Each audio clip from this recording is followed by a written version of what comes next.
আমি মাদ্রাসার কর্তৃপক্ষকে খুশি করার জন্য বলছি না, আল্লাহ সাক্ষী, আমি সত্যটা আপনাদের সামনে তুলে ধরছি। হুজুর রাগ হোক আর হুজুর খুশি হোক সেটা আমার দেখার বিষয় না। আলহামদুলিল্লাহ, বাচ্চাদের যেই সুন্দর তর্জে বাচ্চারা পড়ে, আমি গর্ব করি অন্য জায়গায় যায়। আমি এটাও বলি যে এখানে এতগুলো ছেলের সবার মান একরকম, কীভাবে সম্ভব? উনি তো খুব ভালো মেহনত করতেছেন। আমার আরেক ছাত্রের সাথে দেখা হলে বলি যে সানদিনার হাফেজ ইউসুফ সাহেব তো খুব ভালো মেহনত করতেছে, এটা কিভাবে সম্ভব? সব গতি এক। আপনারা হয়তো শুনলে আশ্চর্য হবেন, চাঁদপুর থেকে একটা টিম আসছে, ওনার মাদ্রাসার পড়া দেখে মুগ্ধ হয়ে এখান থেকে শিখে নেওয়ার মতো ওস্তাদদের একটা টিম আসছে। আলহামদুলিল্লাহ বললেন না? এটাই মাদ্রাসারই মেহনতের একটা ফল। একটা টিম আসছে, ওই টিমের মধ্যে আমিও ছিলাম। আমি ওনাদেরকে হয়তো রাস্তা দেখাবার জন্য আমাকে তো ওনারা ধরে নিয়ে আসছে।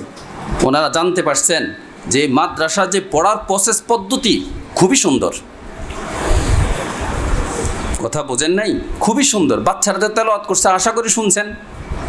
যদি কোনো ভালো হাফেজ কারি এখানে থাকেন, উনি বুঝতে পারবেন আমি কতটুকু সত্য বলছি। খুব সুন্দর তেলাওয়াত, সহি শুদ্ধ তেলাওয়াত। এবং হুজুরে আমাকে আনার কারণ এটাই, আমারও ব্যস্ততা আছে, আমি সপ্তাহে একবার আসি, শুধু এই কারণেই প্রতি সপ্তাহে বাচ্চাদের পড়াগুলো যাচাই বাছাই করা। দেখেন একজন উস্তাদ কতটুকু সচেতন হলে আপনাদের সন্তানদের ব্যাপারে যে এরকম একটা ব্যবস্থা প্রতি সপ্তাহে একবার করে থাকেন। এটা আশপাশ ওলামায়ে কেরাম আছেন, বসে আছেন, সব ওনারা জানেন। খুব কম সংখ্যক প্রতিষ্ঠানে এই নিয়মটা আছে, তাই না? কম সংখ্যক। এই জন্য এই কাজটা হুজুরে প্রতি সপ্তাহে একবার করেন। আমিও বলছি ঠিক আছে ইনশাল্লাহ, আমি আল্লাহ যতদিন আমাকে বাঁচায় রাখে ইনশাল্লাহ আমি আসবো, যত সুস্থ আছি ততদিন আমি আসবো, আয়সা দেখব। এবং আসার পরে আলহামদুলিল্লাহ আমরা আলোচনা করি, কতটা ছেলে ভালো করে পারলো, কতটা ছেলে ভালো পারলো না।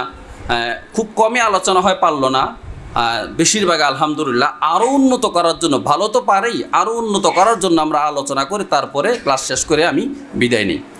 এটা এত সুন্দর একটা নিয়ম যেটা বোঝা যায় কর্তৃপক্ষ যিনি, প্রতিষ্ঠাতা পরিচালক যিনি, মাদ্রাসার ছাত্রদের প্রতি মানে আপনাদের সন্তানদের প্রতি যথেষ্ট নজর, বোঝা যায়, ঠিক না? এই জন্য আলহামদুলিল্লাহ এই মাদ্রাসার পড়াশোনা সম্পর্কে এটা আমি বললাম তো যে অত খুশি হবে কিনা জানি না। আমি যা দেখতেছি তাই বলে দিতেছি। হুজুরে কী হবে আমি জানি না, কিন্তু যথেষ্ট সচেতন আছেন, এটা আমি অনেকের কাছে বলি যে যথেষ্ট সচেতন আছেন মাদ্রাসার কর্তৃপক্ষ যে বাচ্চাদের পড়াশোনা। এবং আর একটা জিনিস জানলাম, প্রতি সপ্তাহ মাসে মাসে এখানে একটা পরীক্ষা হয়। অনেকে কি করে জানেন, অনেক মাদ্রাসা আছে দিছে তো দিছে, আছে তো আছেই, খবর নাই, কোনো খবর নেয় না। কিন্তু এখানে যে মাসিক যে নিয়মগুলা তদারকি, মাসিক যেই খোঁজখবর নেওয়ার নিয়মগুলা, সত্যি কথা মুগ্ধকর, এত ভালো লাগে। আলহামদুলিল্লাহ, আল্লাহ এই মাদ্রাসাকে কবুল করে, বলেন আমিন। এবং এই মাদ্রাসার জন্য আল্লাহ স্থায়ী একটু জায়গার ব্যবস্থা করে দেখ, বলেন আমিন। হতে যাচ্ছে, আল্লাহ যদি আপনাদেরকে হয়তো দোয়া কবুল করেন, আল্লাহ চায় তো আজ না হোক কাল একদিন এই মাদ্রাসা নিজের একটা প্রতিষ্ঠানের উপরে, নিজের জায়গার উপরে দাঁড়াইতে পারবে, তখন আরও সুন্দর করতে পারবে।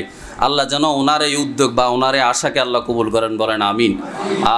আর একটা বিষয় বলি, এখানে অনেক মা বোন আসছেন, অনেকের বাপও আসছে, অনেকের মাও আসছে, অনেকের বাপ আসে নেই, মা আসছেই, এমনও এখানে আছে। তো আসলে মহিলাদের কথা খুব কমই আলোচনা অনেকে বলে, কিন্তু ওনাদের যে কষ্টটা ঘরের মধ্যে যদি একটু চিন্তা করি তাহলে বুঝতে পারবো ওনাদের কষ্টটা কতটুকু। আমরা তো একটা কাজে কামাই করার জন্য ছুটি, আর মনে করি যে মহিলাদেরকে ঘরে যায় বলি তুমি কি করো, সকাল থেকে সন্ধ্যা পর্যন্ত আমার এই অবস্থা, তুমি কি কাজ করো? ভাইজান, আপনাকে যদি এই কাজটা দিত আমি আর এমনি পারতাম না। ওনারা যে কাজটা করে শোনেন, সকাল থেকে নিয়ে উঠা এই হাঁড়ি পাতিল মাজা, তরকারি কুড়া কাটা করা, এরপরে রান্নাবান্না করে সামনে দেওয়া, আবার সামনে দিয়ে খেনতে হয় না, কি করে বাবা বলে ডাক দেয়, আসো বাবা খাইতে আসো, ইয়া করে যে খাবো না এখন, আরে কি খাবে না, আসো খাইতে আসো, না খাবো না, কত মানে ইনায় বিনয় করে মার সাথে। তারপর মা তাকে এই তাকে রাজি করে কাছে আইনা টেবিলের মধ্যে উপস্থিত করা, ঘরের মধ্যে খানার সামনে রেডি করা, এটাও তো একটা দায়িত্ব, করে না? এইটাও করে, রান্নাবান্না করে, এরপর রান্নাবান্না খাওয়ার সবাইজন খাইয়ে এখান থেকে বিদায় নেয়, এগুলো দেওয়ার জন্য কি আলাদা লোক আসে নাকি? সে মা এত করে, তো ভুলে যায় কেমনে আমরা? এই জন্য আমার অনুরোধ থাকবে যারা অভিভাবক আছেন বা যারা এখানে উপস্থিত নাই, আপনার পরিবারের প্রতি যথেষ্ট পরিমাণ সন্তুষ্ট থাকবেন এবং অন্তত পক্ষে সম্মানের সহিত সম্মানের দিকে তাকাইয়া আপনার একটা ছেলে কোরআনে হাফেজ হয়েছে, এটা সাধারণ কথা না, সাধারণ না। বাপ মার বুকটা হয়তো আমরা আমাদের সন্তান না, এই জন্য আমরা পুরোপুরি বুঝবো না যে বাপ এবং মায়ের সন্তান আজকে পাগড়ি পাইছে বা আজকে ফুলের শুভেচ্ছা পাইছে, বিশ্বাস করেন তাদের মনের মতো বড় মন আমাদের কারোই হয়নি, ঠিক না? তাদের মনটা এতই বড় হয়ে গেছে। এই যে দেখলাম একজন দাদা আসছেন, একজন ওলামা আলেমের বাপ, পুরা পরিবারটাই যেন মনে হয় যেন আলেম।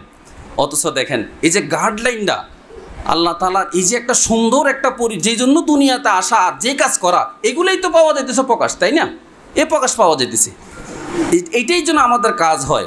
হ্যাঁ, আর কি করি? এই জন্য ঘরের মধ্যে যিনি আছেন ওনাকে কিছুতেই কোনোভাবেই পেশার চাপ সৃষ্টি, সন্তান যারা তোমরা আছো তোমরাও দিবা না, আর তোমাদের বাবাকেও বলবো যে তোমাদের মায়ের প্রতি যেন সদাচরণ করে এবং সুন্দর ব্যবহার করে। আসলে উত্তম মুমিন তো সেই। অনেক সময় আমরা এত সুন্দর বাহিরে ব্যবহার করি, ঘরের মধ্যে যাই একেবারে বোর সাথে এমন ঝগড়া করি, গোষ্ঠী শুদ্ধ উদ্ধার করে দিই। তাকে তো বলি তার বাপ মাকে শুদ্ধ বলি, অথচ দেখেন আল্লাহর কাছে সে প্রিয় না, কোনো দিন সেই ব্যক্তি আল্লাহর কাছে প্রিয় হতে পারবে না। এই জন্য ঘরের বউ আপনারা ওনাদেরকে যথেষ্ট পরিমাণ সম্মান দিবেন, ওনাদের দিকে খেয়াল, ওনাদের কাজটার দিকে ভাববেন, একটু চিন্তা করবেন কতটুকু কষ্ট করে, এটাকে ইজিলি মামুলি ব্যাপার মনে করে উড়িয়ে দিবেন না। অন্তত পক্ষে ওনাদেরকে, আমি মনে করি আজকে আমার একটা আবদার থাকবে, যারা বাবা আছেন, যারা হাফেজ হয়েছে, তোমাদের বাবাদেরকে তোমরা আবদার করবো মাকে বড় ধরনের একটা পুরস্কার দেওয়ার জন্য। এটা ঘরোয়া পরিবেশে আয়োজন হোক, এটা আমাদের আয়োজন না, এটা আমার আবদার থাকবে। এটা যেন বাবা যেন তার মাকে যথেষ্ট পরিমাণ একটা খুশি হওয়ার মতো যেন একটা পুরস্কার দেয়, এটা আজকে আমরা বললাম, এটা বাবাদের কাছে আমাদের একটা আবদার থাকলো। আর আল্লাহ তাআলা মা এবং ওই বাবা এবং মাকে আল্লাহ কবুল করুক, আমরা সকলে বলে আমিন। এখনই আমরা দোয়া করব, এই দোয়ার পরে হয়তো আজকের আয়োজন সমাপ্ত হবে। তো যে কথাটা হঠাৎ মনে পড়লো বলার জন্য, হাফেজ যারা আছে পাগড়ি নিচে, তারা কিন্তু 1 বছর সম্পূর্ণ শোনাইতে হইব, পরিপূর্ণ ইয়াদ হওয়ার পরে বেডিংপত্র বিদ্যা নিয়ে যাবে।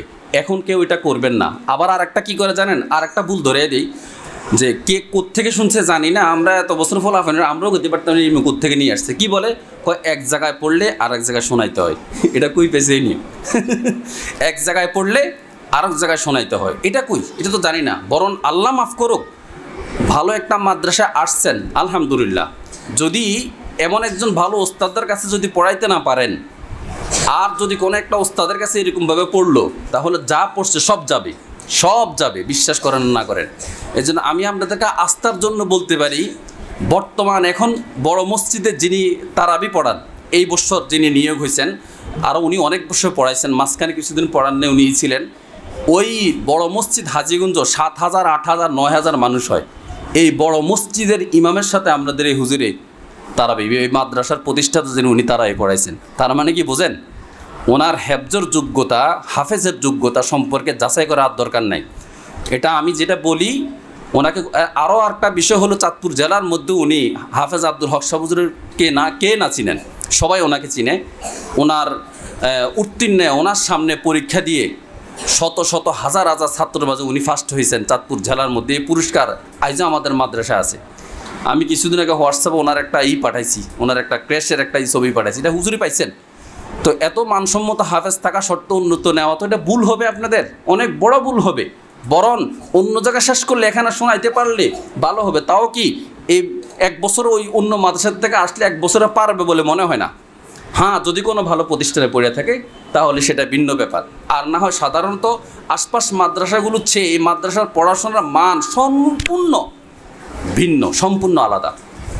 কারণ এই মাদ্রাসার পড়াশোনা, আমি কতগুলো কথা বললাম, যে প্রতি সপ্তাহ, প্রতি মাসে, 15 দিনে যে তদারকি করা হয়, ওস্তাদকে আমি আরেকটা দিন শুনলাম যে ওস্তাদদেরকে নিয়েও বসা হয় এবং ওস্তাদদেরকে বলে দেওয়া হয় যে আপনার গ্রুপের পরীক্ষা কোন সময় কখন পড়ে ঠিক নাই, তাই না হুজুর? তো হুজুরে আমার কাছে হয়তো আমরা এই জিনিসটা এখানে এসে এটা জানতে পারলাম যে কোন হুজুরকে বড় হুজুর ধরবে হুজুর গ্রুপের পড়াটাকে, কারণ ওনাকে বেতন দিচ্ছে মাদ্রাসা, অভিভাবক বেতন দিচ্ছে বড় হুজুরের কাছে, বড় হুজুর ওনাদেরকে বেতন দিচ্ছেন যেন যথাযথ হক আদায় হয়। এই জন্য কী করেন যে ওস্তাদদের গ্রুপের পড়াগুলো বড় হুজুর প্রতিনিয়ত নিতেই থাকেন। তো এই যে একটা তদারকি, এই যে একটা খোঁজ খবর, এটা সব মাদ্রাসায় পাবেন না, বিশ্বাস করেন। কখন আপনারা ঘুরে দেখতে পারেন অন্য চিন্তায় ঘোরে, কিন্তু এই মাদ্রাসা হুজুরের পড়াশোনার চিন্তায় ঘোরে। আল্লাহ তাআলা এই মাদ্রাসায় কবুল আর মঞ্জুর করুক। তো আমরা এখনই দোয়া করব হুজুর